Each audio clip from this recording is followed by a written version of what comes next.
എല്ലാവർക്കും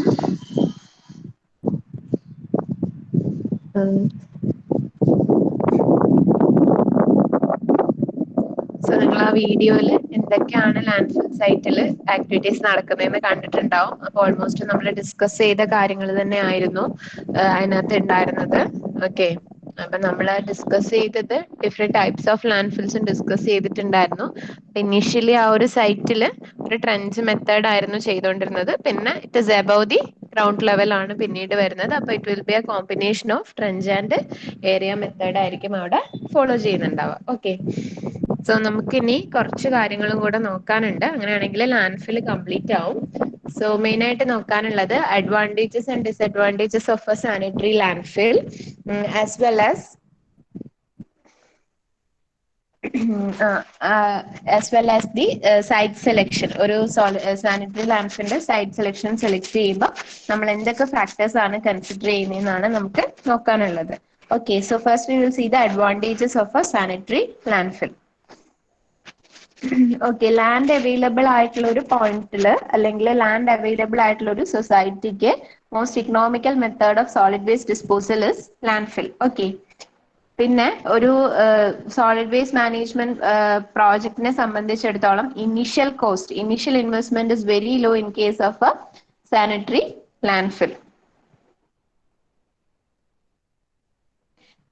Next advantage is that after the sanitary landfill, okay, it's a final process. അതായത് sanitary ലാൻഡ്ഫില്ലിന് ശേഷം പിന്നെ നമുക്കൊരു സോളിഡ് വേസ്റ്റ് നമ്മുടെ കയ്യിൽ വരുന്നില്ല.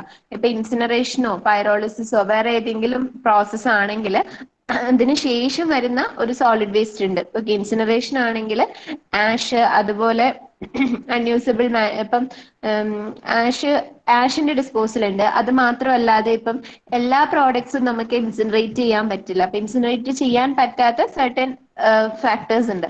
ആ ഒരു ഫാക്ടേഴ്സിനെ നമ്മള് പിന്നീട് വേറെ ഏതെങ്കിലും ഡിസ്പോസൽ മെത്തേഡ് വഴി ഡിസ്പോസ് ചെയ്യേണ്ടി വരും. So we have to take care of that. Okay, പിന്നെ sanitary if you are using a landfill site for disposal ആണെങ്കിൽ നമുക്ക് അവിടെ ഒരു സെഗ്രിഗേഷന്റെ ആവശ്യമില്ല. ഓക്കെ, സെഗ്രിഗേഷൻ എന്ന് പറയുന്നത് സോളിഡ് വേസ്റ്റിൽ ഏറ്റവും ഫസ്റ്റ് സ്റ്റെപ്പായിട്ട് ചെയ്യേണ്ടതാണ്. ഇൻ കേസ് ഫസ്റ്റ് സ്റ്റെപ്പായിട്ട് ചെയ്തില്ല എങ്കിൽ നമ്മൾ ഇന്റർമീഡിയറ്റ് ആയിട്ട് റിസോഴ്സ് റിക്കവറി സെന്റേഴ്സോ അല്ലെങ്കിൽ മെറ്റീരിയൽ ഫെസിലിറ്റി സെന്റേഴ്സ് ഒക്കെ വെച്ചിട്ട് അവിടെ നമ്മൾ either manually or mechanically we will be segregating the waste. അപ്പൊ സാനിറ്ററി ലാൻഡ്ഫില്ലോട്ടാണ് വേസ്റ്റ് ഡിസ്പോസലിന് പോകുന്നത് എങ്കിൽ അതിന് വേസ്റ്റിന്റെ, അതായത് സെഗ്രിഗേഷന്റെ ആവശ്യമില്ല. So we can it can support all kind of waste. Next എന്ന് പറഞ്ഞു കഴിഞ്ഞാല് ഇപ്പം ഒരു ഇൻസിനറേറ്റർ അതുപോലെ പൈറോളിസിസ് ഒക്കെ ആണെങ്കിൽ ഒരു ഡെയിലി അതിന് ഇത്ര വോളിയം ഓഫ് വേസ്റ്റ് മാത്രമേ ട്രീറ്റ് ചെയ്യാൻ പറ്റുന്ന എന്നുള്ളൊരു കപ്പാസിറ്റി ലിമിറ്റ് ഉണ്ടാവും. പക്ഷെ ഒരിക്കലും ഒരു സോളിഡ് വേസ്റ്റ് ഡിസ്പോസൽ ലാൻഡ്ഫിൽ സൈറ്റിന് അങ്ങനെ ഒരു ലിമിറ്റ് ഉണ്ടാവില്ല. അതായത് if we need we can take some portion extra. Okay, extra ഒരു ലാൻഡ് എടുത്തു കഴിഞ്ഞാൽ നമുക്ക് അന്നത്തെ വേസ്റ്റ് അവിടെ ഡിസ്പോസ് ചെയ്യാൻ പറ്റും. പിന്നെ after the sanitary landfill complete ആയി കഴിഞ്ഞാൽ നിങ്ങൾ നേരത്തെ ഒരു ഇത് കണ്ടായിരുന്നു. ഇപ്പൊ ആ വീഡിയോയിൽ ലാസ്റ്റ് അതൊരു പാർക്കായിട്ടാണ് മാറുന്നത്, അല്ലെ, നല്ലൊരു ടർഫായിട്ടാണ് മാറുന്നത്. അപ്പൊ അതുപോലെ തന്നെ ഈ ഒരു ഇതിന് ശേഷം ആ ഏരിയാസ് നമുക്ക് എന്തെങ്കിലും യൂസിന് വേണ്ടിയിട്ട് ഇപ്പൊ ഒരു പാർക്കിംഗ് ലോട്ട്സോ അല്ലെങ്കിൽ പ്ലേ ഗ്രൗണ്ട്സോ അതുപോലെയൊക്കെ ആക്കിയിട്ട് മാറ്റാൻ പറ്റും. അത്രയും പ്രോപ്പർ ആയിട്ട് പ്ലാൻ ചെയ്ത ലാൻഡ്ഫിൽ സൈറ്റ് ആണെങ്കിൽ we can even use it for airports or some other buildings of importance. ഇനി ഇതിന്റെ ഡിസഡ്വാൻറ്റേജസ് എന്ന് പറയുന്നത് this method is not suitable in highly populated areas വരുമ്പം നമുക്ക് സ്പേസ് അവൈലബിൾ ആയിരിക്കില്ല. ഓക്കെ,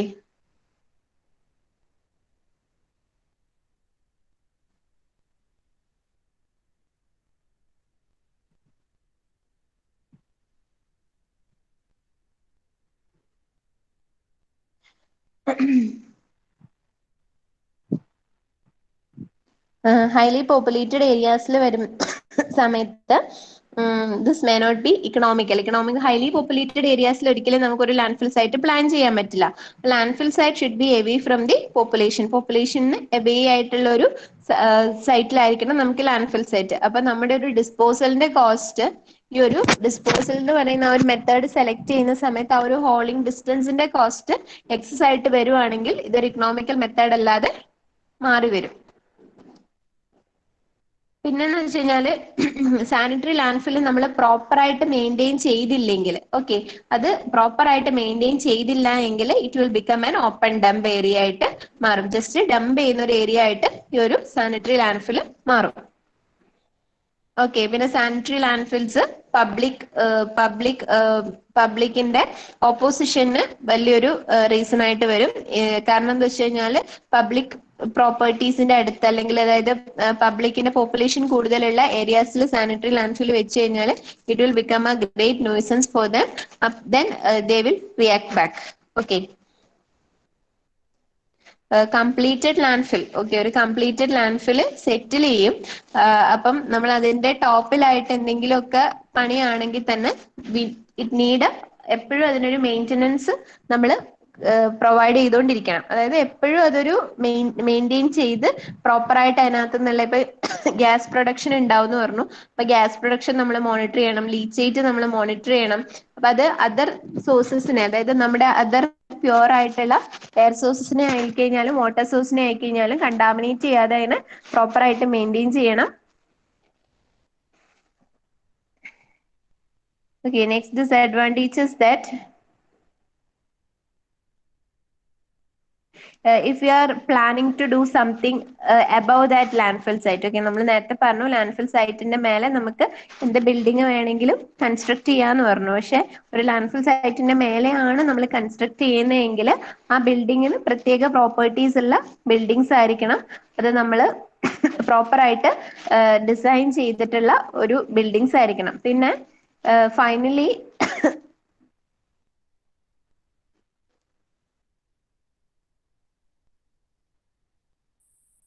ഓക്കെ, അതുപോലെ തന്നെ ഈ ലാൻഡ്ഫിൽ നിന്നും വരുന്നതാണ് ഒന്ന് മീഥെയിൻ ഗ്യാസ്. അപ്പൊ മീഥെയിൻ ഗ്യാസിന്റെ പ്രോപ്പർ ആയിട്ടുള്ള കളക്ഷൻ, ഇറ്റ്സ് എൻ എക്സ്പ്ലോസീവ് ആണ്, അതൊരു ഫ്യൂവൽ പ്രോപ്പർട്ടി ഉള്ള ഗ്യാസ് ആണ്. അതിന് രണ്ട്, അതായത് it is having both advantages as well as disadvantages. അതായത് നമുക്കത് ഒരു ഫ്യൂവൽ ആയിട്ട് യൂസ് ചെയ്യാം. Okay, at the same time അത് പ്രോപ്പർലി മാനേജ് ചെയ്തില്ലെങ്കിൽ ഈ ഒരു സൈറ്റ് നമ്മൾ ആഫ്റ്റർ എന്തിനാണോ യൂസ് ചെയ്യുന്നത്, ഇപ്പം ലാൻഡ്ഫിലിനകത്ത് മീഥെയിൻ കളക്ഷൻ പ്രോപ്പർ ആയിട്ട് നടക്കുന്നില്ല എങ്കിൽ it can become an explosive gas. അതൊരു എക്സ്പ്ലോസീവ് ഗ്യാസ് ആയിട്ട് മാറാനുള്ള ചാൻസ് ഉണ്ട്. Okay, so this are the advantages and disadvantages of a sanitary landfill. Okay, simple ആണ്, എന്തൊക്കെയാണെന്ന് മനസ്സിലാക്കുക. നമുക്ക് ഇപ്പം based on the land availability നമുക്ക് ഇക്കണോമിക്കൽ ആണോ അല്ലയോ എന്ന് ഉള്ളത് തീരുമാനിക്കാൻ പറ്റും.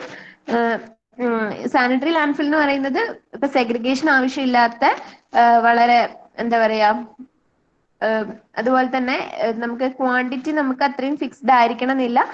It will allows A flexible quantity നമ്മളെ അലോ ചെയ്യുന്ന ഒരു ടൈപ്പ് ഓഫ് ഡിസ്പോസൽ മെത്തേഡ് ആണ്. പിന്നെ ഇതിന് ഡിസ്പോസൽ മെത്തേഡിന് ശേഷം ഫൈനലി കംപ്ലീറ്റഡ് ലാൻഡ്ഫിൽ നമുക്ക് ഡിഫറെന്റ് പ്രോസസ്സസ് അല്ലെങ്കിൽ ഡിഫറെന്റ് ബിൽഡിങ്സിന് യൂസ് ചെയ്യാൻ പറ്റും. Okay, so sanitary landfill at the same time is having some disadvantages. So if the disposal site is very far away, hauling distance will be more. So the economic crisis or the economy of the project will be increasing. Okay. And otherwise, if this sanitary landfill is not properly maintained, it will become a nuisance or it will become an open dump, which will which we will get a great opposition from the public. And there should be a periodic maintenance of the completed landfill, and some building which is going to come above this landfill site should have a proper design or a well equipped design. Okay, അപ്പൊ ഇതൊക്കെയാണ് നമ്മുടെ അഡ്വാൻറ്റേജസും ഡിസഡ്വാൻറ്റേജസും വരുന്നത് sanitary ലാൻഡ്ഫില്ലിന്റെ. Next one is some factors which should be considered while evaluating the potential of a solid waste disposal site. Okay, നമ്മളൊരു site എടുത്തിട്ട് whether we can use this site for solid waste disposal എന്ന് നമ്മൾ calculate ചെയ്യുമ്പോൾ, okay, നമ്മൾ calculate അല്ലെങ്കിൽ നമ്മൾ അതിനെ പറ്റി ഒരു ഐഡിയ ഉണ്ടാക്കുന്ന സമയത്ത് നമ്മൾ certain factors will come to our mind. Okay, ആ ഫാക്ടേഴ്സ് ആണ് നമ്മൾ ഡിസ്കസ് ചെയ്യാൻ പോകുന്നത്. First one is available land area.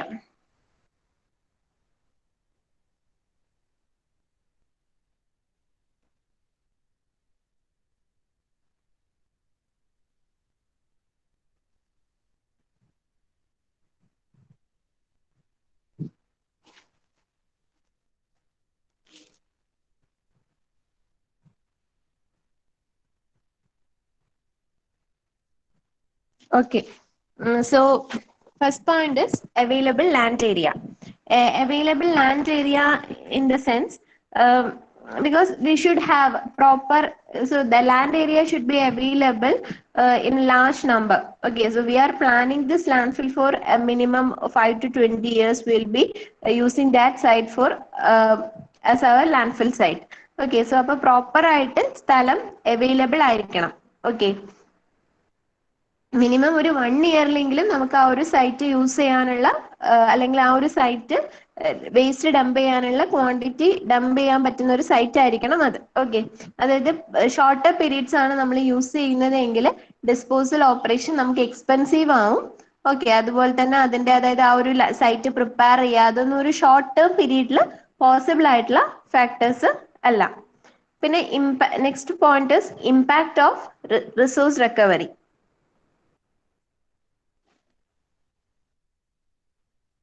Okay, അതായത് നമ്മളിപ്പോ ഒരു സൈറ്റ് സെലക്ട് ചെയ്യുന്ന ടൈമില് നമ്മൾ ഒരു എന്താ പറയാ, ഇപ്പൊ ഫസ്റ്റ് നമ്മൾ റിസോഴ്സ് റിക്കവറി എന്ന് പറയുന്നത്, ഈ ലാൻഡ് ഫിൽ എന്ന് പറയുന്നത് എല്ലാ കേസിലും നിങ്ങൾ അസൈൻമെന്റ് എഴുതിയ സമയത്ത് ലാൻഡ് ഫിൽ എന്ന് പറയുന്ന പ്രോസസ്സ് കണ്ടായിരുന്നു. Okay, it is given least importance ആണ് നമ്മൾ ലാൻഡ് ഫില്ലിന് കൊടുക്കുന്നത് അല്ലെ. ലീസ്റ്റ് ഇമ്പോർട്ടൻസ് കൊടുക്കുന്ന പ്രോസസ്സാണ് റിസോഴ്സ് റിക്കവറി ആൻഡ് കൺസർവേഷനകത്ത് ലീസ്റ്റ് ഇമ്പോർട്ടൻസ് കൊടുക്കുന്ന പ്രോസസ്സാണ് ലാൻഡ് ഫിൽ. അതായത് നമുക്ക് ആ ഒരു റിസോഴ്സിൽ നിന്നും അല്ലെങ്കിൽ ആ ഒരു സോളിഡ് വേസ്റ്റിന്റെ റിസോഴ്സിൽ നിന്നും മാക്സിമം എന്തൊക്കെ നമുക്ക് അഡ്വാൻറ്റേജസ് എടുക്കാൻ പറ്റും ആ അഡ്വാൻറ്റേജസ് ഒക്കെ എടുത്ത് അതിനുശേഷം ഫൈനലി ഒരു വാല്യൂം ഇല്ലാത്തൊരു ഒരു വാല്യൂ ഇല്ലാത്ത വേസ്റ്റ് ആണ് നമ്മളൊരു solid waste disposal site landfill സൈറ്റിൽ കൊണ്ടുപോയി ഡംപ് ചെയ്യുന്നത്. ഓക്കെ, അപ്പൊ നമ്മളൊരു സൈറ്റിന്റെ ഇനീഷ്യൽ അസസ്മെന്റിന്റെ സമയത്ത് ഓക്കെ നമ്മൾ റിസോഴ്സ് റിക്കവറി, അതായത് ഫ്യൂച്ചറിൽ ഈ ഒരു ടൗണിൽ റിസോഴ്സ് റിക്കവറി നടക്കാനുള്ള ചാൻസസ് ഉണ്ടോ? ഓക്കെ, അപ്പൊ അങ്ങനെയുള്ള ചാൻസസ് ഉണ്ടെങ്കിൽ അങ്ങനെയുള്ള ചാൻസസ് ഉള്ള ഒരു ലൊക്കാലിറ്റിയിലാണ് നമ്മൾ ഈ ഒരു ലാൻഡ്ഫിൽ സൈറ്റ് പ്ലാൻ ചെയ്യുന്നത് എങ്കിൽ നമുക്ക് ഫ്യൂച്ചറിൽ ഇത്രയും ആവശ്യമില്ല. ഓക്കെ, ഫ്യൂച്ചറിൽ നമുക്ക് ഇത്രയും വേസ്റ്റിന്റെ ഇത്രയും സൈറ്റ് അവൈലബിൾ ആവേണ്ട ആവശ്യമില്ല. ഓക്കെ, സോ അപ്പൊ അങ്ങനെയുള്ള കാര്യങ്ങൾ നമ്മൾ ശ്രദ്ധിക്കേണ്ടതുണ്ട്. അതായത് ഇമ്പാക്ട് ഓഫ് റിസോഴ്സ് റിക്കവറി ഫ്യൂച്ചറിൽ if the town is going to plan a resource recovery at a larger scale, this landfill site will be of no use. Okay, so we have to take that into account while selecting the landfill site. If the people are planning to have a resource recovery at a future date, we should consider that into account and we should take the site. Okay, we should determine the size of the site. Next is the haul distance. So haul distance എന്ന് പറയുന്നത് നമുക്കറിയാല്ലേ, നമ്മൾ discuss ചെയ്തിട്ടുണ്ടായിരുന്നു last മൊഡ്യൂളിലാണെങ്കിലും.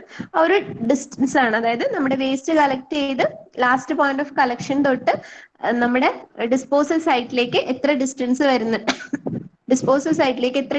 വരുന്നുണ്ട് എന്നുള്ളതാണ് നമ്മുടെ whole distance എന്ന് പറയുന്നത്. അപ്പൊ അതൊരു ഇമ്പോർട്ടന്റ് ഫാക്ടർ ആണ്. ഓക്കെ, അതൊരു ഇമ്പോർട്ടന്റ് ഫാക്ടർ ആണ്. മിനിമം ഹോൾ ഡിസ്റ്റൻസ് ആയിരിക്കും ഏതൊരു കേസിലും നമുക്ക് ഡിസൈറബിൾ എന്ന് പറയുന്നത്. കാരണം നമ്മുടെ ട്രാൻസ്പോർട്ടേഷന്റെ കോസ്റ്റ് അവിടെ മിനിമം ആവുകയാണ്. ഓക്കെ, നമ്മുടെ ട്രാൻസ്പോർട്ടേഷന്റെ cost is becoming very minimum there. അപ്പൊ അതുകൊണ്ട് തന്നെ ഹോൾ ഡിസ്റ്റൻസ് മിനിമം ആയിരിക്കും എപ്പോഴും desirable. But location and traffic patterns, characteristics, ഇതൊക്കെ നമ്മൾ കൺസിഡർ ചെയ്യണം. ഓക്കെ, അപ്പം ഇതിനൊക്കെ വളരെ സിമ്പിൾ ആയിട്ടുള്ള ഈസിലി ഓപ്പറേറ്റ് ചെയ്യാൻ പറ്റും. ഇപ്പം നമുക്കൊരു 3 or 4 ലാൻഡ്ഫിൽ സൈറ്റ്സ് നമ്മുടെ മൈൻഡിൽ ഉണ്ടെങ്കിൽ നമ്മൾ ഓരോ ലാൻഡ്ഫിൽ സൈറ്റ് എടുത്തിട്ട് നമ്മൾ എന്ത് ചെയ്യും, അനലൈസ് ചെയ്യും. Which landfill site is giving us more easy ആയിട്ട് നമുക്ക് ഹാൻഡിൽ ചെയ്യാൻ പറ്റുന്നത് ഏത് ലാൻഡ്ഫിൽ സൈറ്റ് ആണെന്നുള്ളത് നമ്മൾ അനലൈസ് ചെയ്യും. അങ്ങനെ അനലൈസ് ചെയ്തിട്ടാണ് നമ്മൾ അതിന് വേണ്ടിയിട്ട് നമ്മൾ ഈ ഹോൾ ഡിസ്റ്റൻസും ബാക്കി ട്രാഫിക് ക്യാരക്ടറിസ്റ്റിക്സും അതുപോലെ തന്നെ ട്രാഫിക് പാറ്റേൺസും റൂട്ട് ലൊക്കേഷനും ഒക്കെ നമ്മൾ നോക്കും. എന്നിട്ടാണ് നമ്മൾ ഇത് ഏത് സൈറ്റ് ആണ് വേണ്ടത് എന്നുള്ളത് തീരുമാനിക്കുന്നത്. Next is soil condition.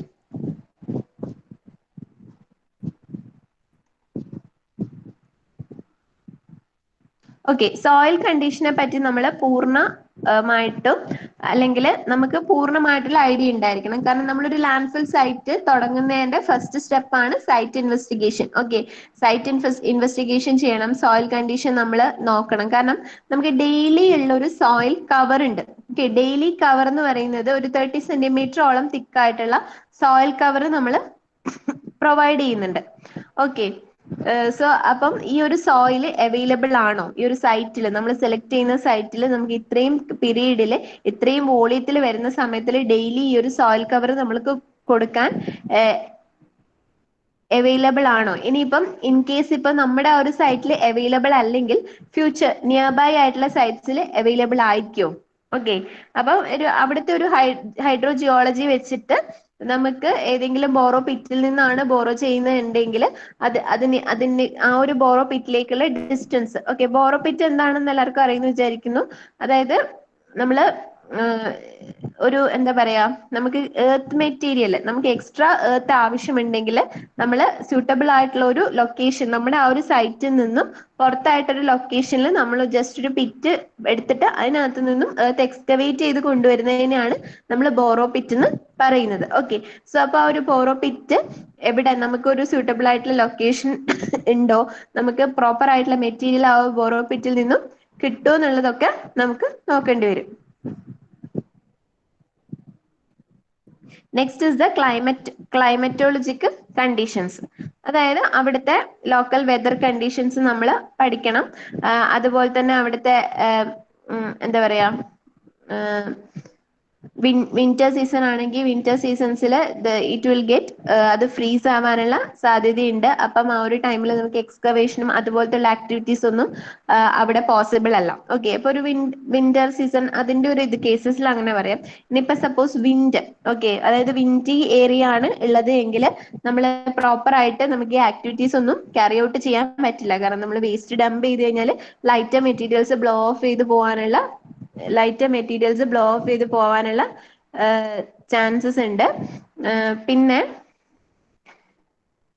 Okay, അപ്പൊ നമ്മൾ ആ ഒരു വിൻഡ് ഉണ്ടെങ്കിൽ അതിനുള്ള പ്രിക്കോഷൻസ് എടുക്കണം. ഫ്രീസിങ് കണ്ടീഷൻ ആണെങ്കിൽ അതിനുള്ള പ്രിക്കോഷൻസ് എടുക്കണം. ഇങ്ങനെയുള്ള കാര്യങ്ങളൊക്കെ നമ്മൾ ശ്രദ്ധിക്കണം. Okay, next local എൻവയോൺമെന്റൽ conditions. Local എൻവയോൺമെന്റൽ conditions എന്ന് വെച്ച് കഴിഞ്ഞാൽ ഓക്കെ, വെദർ നമുക്ക് റെസിഡൻഷ്യൽ സൈറ്റിന്റെ പ്രോക്സിമിറ്റി അല്ലെങ്കിൽ ഇൻഡസ്ട്രിയൽ ഏരിയാസിന്റെ അടുത്ത് നമുക്ക് ലാൻഡ്ഫിൽ സൈറ്റ് പോസിബിൾ ആണോ, അങ്ങനെ നമ്മൾ ചെയ്യുന്നുണ്ടെങ്കിൽ നമ്മൾ പ്രോപ്പർ ആയിട്ടുള്ള കെയർ കൊടുക്കണം. അതായത് ഹ്യൂമൻ ലൈഫിനെ, അതായത് അവിടുത്തെ ഒരു പോപ്പുലേഷനെ ഇറ്റ് ഷുഡ് നെവർ എഫക്ട്. അതായത് ഇപ്പം പല രീതിയിൽ ഒരു ലാൻഡ്ഫിൽ സൈറ്റ് വരുവാണെങ്കിൽ പല രീതിയിൽ it is getting badly affected. അതായത് സ്മെല്ലിന്റെ ഇഷ്യൂസ് ഉണ്ടാവും, their ground water is getting polluted, പിന്നെന്താ എയർ പൊല്യൂഷൻ ഉണ്ടാവും.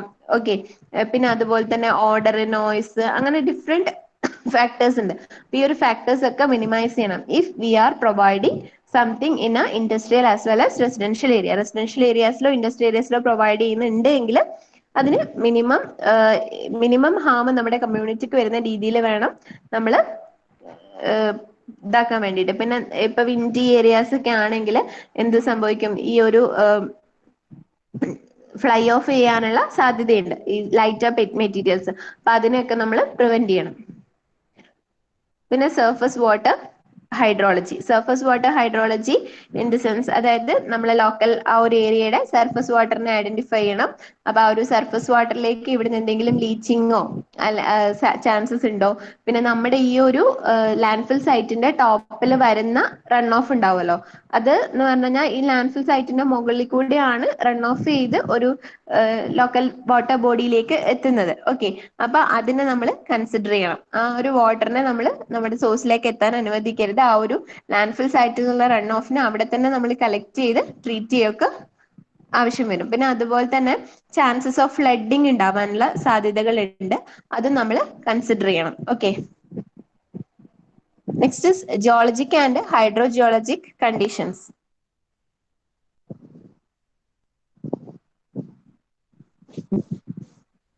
ലീച്ചേറ്റ്, അതായത് leachate how many amount of leachate is being produced, so whether it is going to pollute the groundwater, അത് നമ്മൾ proper ആയിട്ട് collect ചെയ്യുക. ട്രീറ്റ് ചെയ്യുക, ground water monitoring wells establish ചെയ്യാനുള്ള chances ഉണ്ടോ? അതായത് ഇപ്പൊ നമ്മുടെ ഒരു സെലക്ട് ചെയ്യാൻ പോണ സൈറ്റില് ground water near to ground ആണെങ്കിൽ നമ്മൾ ആ ഒരു സൈറ്റ് മാക്സിമം അവോയ്ഡ് ചെയ്യാണ് ചെയ്യുക. Okay, so will be selecting sites which have ground water at a lower level.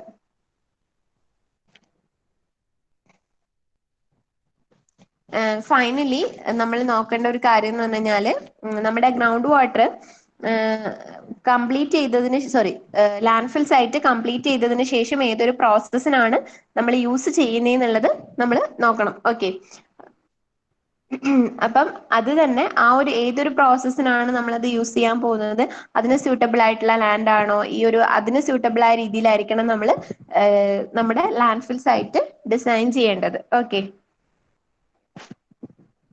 So അപ്പൊ അതിന് പ്രോപ്പർ ആയിട്ട് അങ്ങനെ ഒരു ലൊക്കേഷൻ അല്ലെങ്കിൽ ആ ഒരു പോയിന്റിൽ നമുക്ക് ലാൻഡ്ഫിൽ സൈറ്റ് പ്ലാൻ ചെയ്യണമെങ്കിൽ അതിന് കറസ്പോണ്ടിങ് ആയിട്ടുള്ള ഫൗണ്ടേഷൻ കൊടുക്കാനുള്ള ഒരു ഗ്യാപ്പ് അല്ലെങ്കിൽ അതിനുള്ള ഒരു പ്രൊവിഷൻ, അങ്ങനെയുള്ള കാര്യങ്ങളൊക്കെ നമ്മൾ കൊടുക്കേണ്ടി വരും. ഇപ്പൊ പാർക്ക് അതുപോലെയുള്ള ലൊക്കേഷൻ ആണെങ്കിൽ ഹെവി ആയിട്ടുള്ള ഫൗണ്ടേഷനും ഫൂട്ടിംഗ് ഒന്നും ആവശ്യം ഉണ്ടാവില്ല. But if you are giving some big structures ആണ് നമ്മൾ അതിന്റെ ടോപ്പിൽ ബിൽഡ് ചെയ്യാൻ പോകുന്നത് എങ്കിൽ we need to provide some we need to have an idea about, we need to give the provision for footing and other structures. Okay, these are the factors which we have to consider while selecting the site.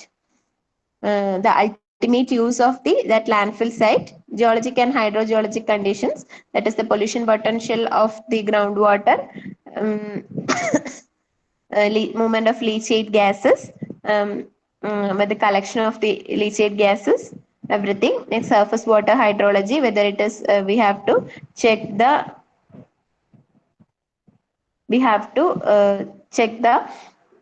runoff characteristics, and we have to if it is getting polluted, we have to treat the runoff. Then local environmental conditions, that is about the residential and industrial, whether if we are planning to keep a landfill in a residential and industrial area, then how we should protect that. Okay, how we should build a landfill site with the minimum disturbance. Next is climatologic conditions. Climatologic conditions, like if it is having freezing climate, windy areas, we have to take care of all that situations. Next is about the soil condition, whether the adequate amount of earthwork is available for the daily cover. If it is additional, if it is needed, whether it's possible to get from the nearby site. Next is the haul distance. Along with the haul distance, we have to consider other factors like traffic characteristics as well as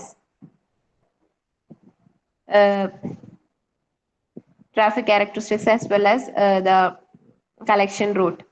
Okay, next is importance of resource recovery. We have to study about the resource recovery chances in the future before planning a landfill site.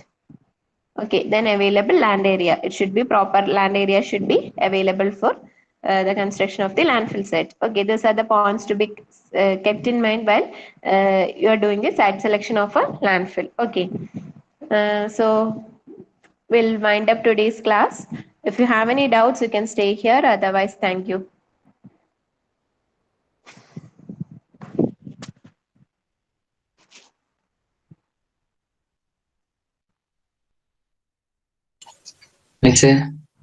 അച്ഛൻ present ആണ്. അങ്ങനത്തെ present light ആയി പോയി കയറാൻ വേണ്ടിട്ട്. പിന്നെ വേറെ ആരൊക്കെ കുറെ പേര് കയറിയില്ല അറ്റൻഡൻസ് എടുത്ത് കഴിഞ്ഞിട്ട്?